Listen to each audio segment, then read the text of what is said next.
Hello, welcome back to my channel. My name is Adrienne and today I'm going to be telling you my worst reads of 2020. I am including most disappointing and worst in the same category because I don't like them, but also because I was excited to read them either because someone recommended them or it's just like been hyped overall, or I'm excited for the author and it's just not for me. First off, the one that I was so surprised by and so disappointed by, Get a Life, Chloe Brown by Talia Hibbert.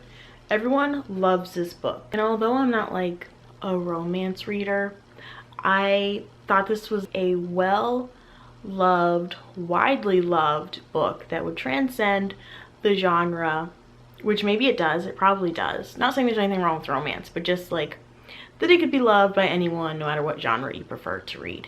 Basically, I was very excited to read this. It follows a girl who has a near-death experience, so she makes a list of things she wants to accomplish, and she enlists a superintendent from her apartment who for some reason they hated each other kind of, to help her do her list, and then they fall in love. Maybe it was cute, but I could barely stomach reading it. The way these two think about each other, even if it is sweet, cute, realistic, not saying that it is those things, but even if they are, it's just hard to tolerate reading their thoughts. Basically, they would have these little interactions with each other, one look or gaze or touch or whatever, and the person would have like a 5-minute thought of how wonderful it was and how much they're reacting to them. And I don't know, I didn't love that. The story part wasn't that interesting. Like, she wants to go camping. I don't get what's exciting about that. I did like the guy's an artist. He's a softie in a sweet, lovely way. I'm sure he would be a great human. She would be a great human. They would make great friends in real life. I mean, very happy couple in real life, I'm sure, but it just wasn't for me. And I'm sad because everyone hyped this up so much. I thought I was gonna love it, and I was very disappointed.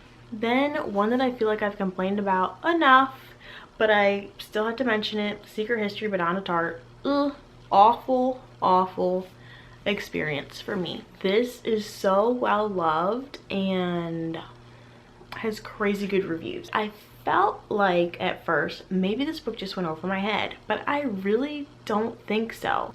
This follows a group of friends, which are they even friends really? They're involved in the death of one of the friends in their group, and we know that from the beginning, and we're finding out what happened. We're following our main character Richard, who is like a newcomer to the group.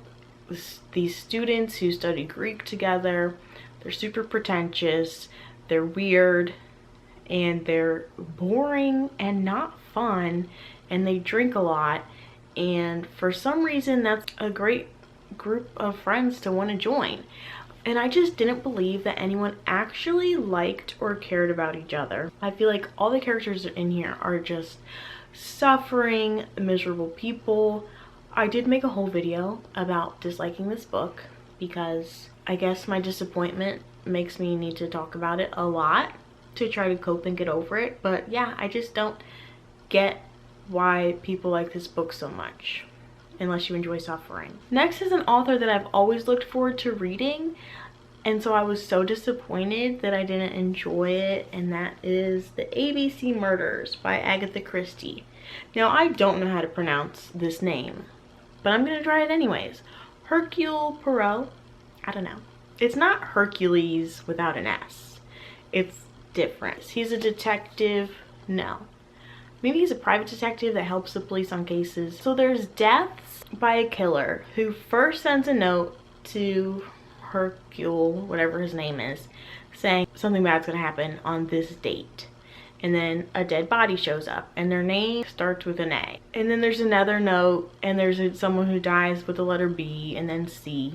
Also there's an ABC, which is a train map left at each thing. The serial killer is leaving his mark, he's following this pattern, but what's his real motivation? Because no one kills people just for their names. By the end of the book, what actually happened was so convoluted.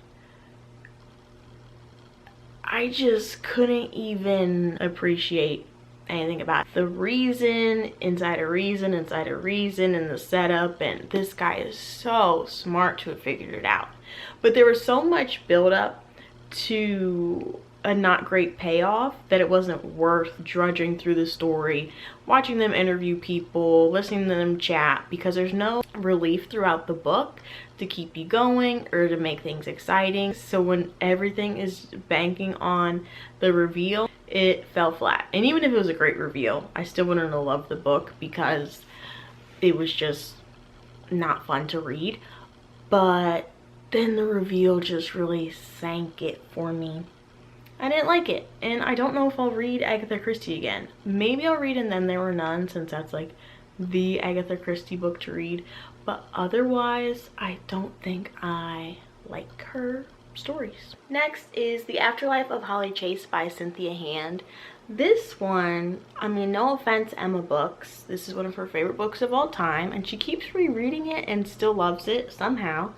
But this follows a girl named Holly Chase, and it's Christmas time. She is a bad person, and there's this like supernatural group called Project Scrooge, and they pick a Scrooge, do the, you know, the ghost thing with the ghost of Christmas past and Christmas future, and say if you don't change your ways you're gonna die or whatever. She gets visited by the ghost and doesn't change her ways. She dies, and she has to work in Project Scrooge, being a ghost for new Scrooges. There's a male Scrooge who she falls for. I don't understand what's so good about this book, honestly. It was the first book I finished in 2020, like back when we were happy and full of hope. I was definitely in the mood for it, but I thought it was very corny. The way that they talked, the dialogue, the story was just unrealistic, unenjoyable, but I was really excited for it because it sounded like fun, but it was not fun. It was really lame. And then the last book, I also have a video complaining about it. I think it was a reading vlog, and that is The Wives by Taryn Fisher. I was really excited to read her because I had multiple books of hers on my radar. So when this one was a book of the month pick, I grabbed it and I was very excited. This follows a woman who is in a polygamous relationship with this guy. I think she's actually married to him, but he says that she can't meet or know about his other wives. He calls her Thursday because she gets to see him on Thursday nights, and then the rest of his time is divided between his other women in different cities, which was so hard to get on board with anyways. Like, I don't have to relate to or like a character, but I was kind of like disgusted by her, because what was this man doing that was so great that you would agree to get him for one day a week, and then she would just mope around for the rest of the week about wanting more of his time, and then spend her time preparing to give him like this perfect dinner, perfect Thursday. And she's like, just find someone where you can have all their days. It was silly, but she had like plenty of rationalizations and explanations to give herself, so whatever. Then she, on one of his visits, she finds a receipt in his pocket from a doctor's appointment because one of his other wives is pregnant. So then she goes to like meet her without telling the wife that, hey, I'm his other wife. And then things just spiral and take crazy turns. Nutty stuff was going on, which I love a crazy thriller. There's like some psychological thriller, domestic thriller, like it's all mixed in, like all these different wild things happening, but it was too wild, so unbelievable. And like the author kept trying to confuse us, confuse the main character. The main character's personality wasn't very consistent. I also did not like the writing of it. It was all tell, no show. I didn't like it. So, okay, so that is it. Those are my 5 worst / most disappointing reads of 2020. And here's to 2021 bringing me some better books. Or actually, no, scratch that. Me picking better books for myself, because all these books, fortunately, are beloved by so many people that I don't feel that bad that I hate them, because I'm just glad I know other people love and support them. So that's all. Thank you guys so much for watching. I'll be doing my favorite books of 2020 next, so stay tuned.